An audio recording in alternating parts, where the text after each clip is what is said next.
আজকে আমরা আলোচনা করব বিভিন্ন ধরনের বৃষ্টিপাত সম্পর্কে। আমরা মূলত বৃষ্টিপাতকে তিনটি ভাগে ভাগ করতে পারি বৃষ্টিপাতের ধরন অনুযায়ী: পরিচলন বৃষ্টিপাত, শৈলক্ষেপ বৃষ্টিপাত এবং ঘূর্ণবাত বৃষ্টিপাত।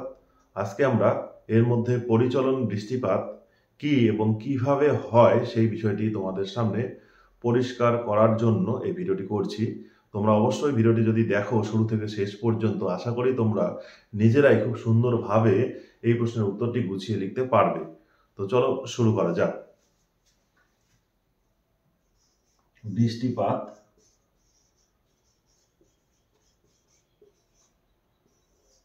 এক নম্বর পরিচলন বৃষ্টিপাত, 2 নম্বর শৈলক্ষেপ বৃষ্টিপাত, 3 নম্বর ঘূর্ণবাত বৃষ্টিপাত। বৃষ্টিপাত 3 ধরনের, এক হচ্ছে পরিচলন বৃষ্টিপাত, 2 হচ্ছে শৈলক্ষেপ বৃষ্টিপাত, 3 হচ্ছে ঘূর্ণবাত বৃষ্টিপাত। আজকে আমরা আলোচনা করব শুধুমাত্র পরিচলন বৃষ্টিপাত সম্পর্কে। এর পরের ভিডিওতে আলোচনা হবে শৈলক্ষেপ বৃষ্টিপাত, তার পরের ভিডিওতে আলোচনা করব ঘূর্ণবাত বৃষ্টিপাত।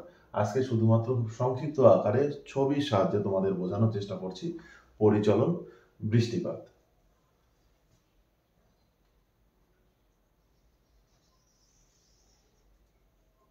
ধরে নিলাম কিছু ভূমিভাগ রয়েছে, এটা ভূমিভাগ,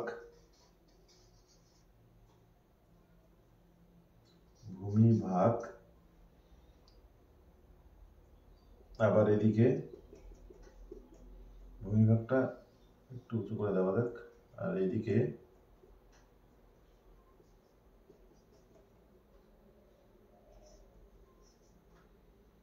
জলরাশি।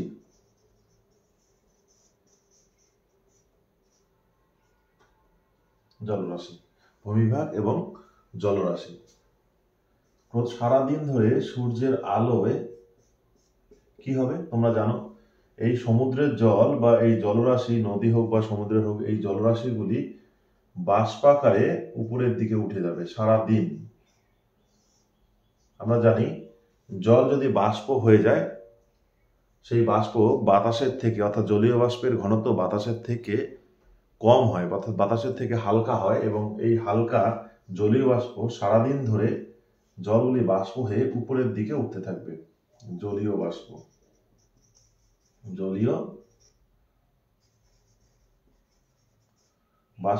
উপরের দিকে উঠবে সারাদিন ধরে, এবং সন্ধ্যায় বা সূর্য ডোবার ঠিক আগ মুহূর্ত থেকে তাপমাত্রা কমতে থাকবে। কোন অঞ্চলে ঘটে এই বিষয়টি? পরিচলন বৃষ্টিপাত তোমরা জেনে রাখো নিরক্ষীয় অঞ্চলে হয়। তোমরা এর আগের ভিডিওতে দেখেছো কোন অঞ্চলে ঘটবে? নিরক্ষীয় অঞ্চলে। পরিচলন বৃষ্টিপাত নিরক্ষীয় অঞ্চলে ঘটে। কেন নিরক্ষীয় অঞ্চলে ঘটে? সারা বছর ধরে নিরক্ষীয় অঞ্চলে সূর্যরশ্মি লম্বভাবে কিরণ দেয়, এবং বিস্তর জলভাগ রয়েছে নিরক্ষীয় অঞ্চলে। এই লম্বভাবে সূর্যরশ্মি কিরণ দেওয়ার জন্য এই জলভাগ উত্তপ্ত হতে থাকে, এবং বাষ্পাকারে জলীয় বাষ্পগুলি উপরে এসে মেঘ আকারে উপরে এসে জমা হবে। বিকালের দিকে এই জলীয় বাষ্পগুলি ঘনীভূত হয়ে কিসে পরিণত হবে? মেঘে পরিণত হবে। কিসে পরিণত হবে? মেঘে পরিণত হবে।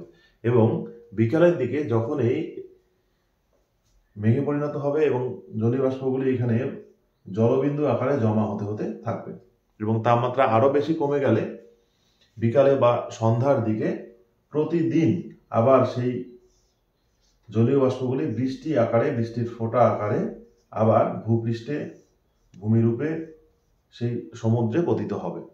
একে বলছে পরিচলন বৃষ্টিপাত।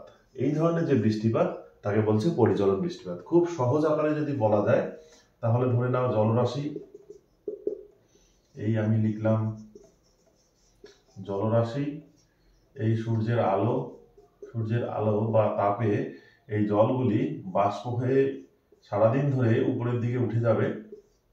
আবার যখন এই সূর্য অস্ত যাবে, সূর্য যখন অস্ত যাবে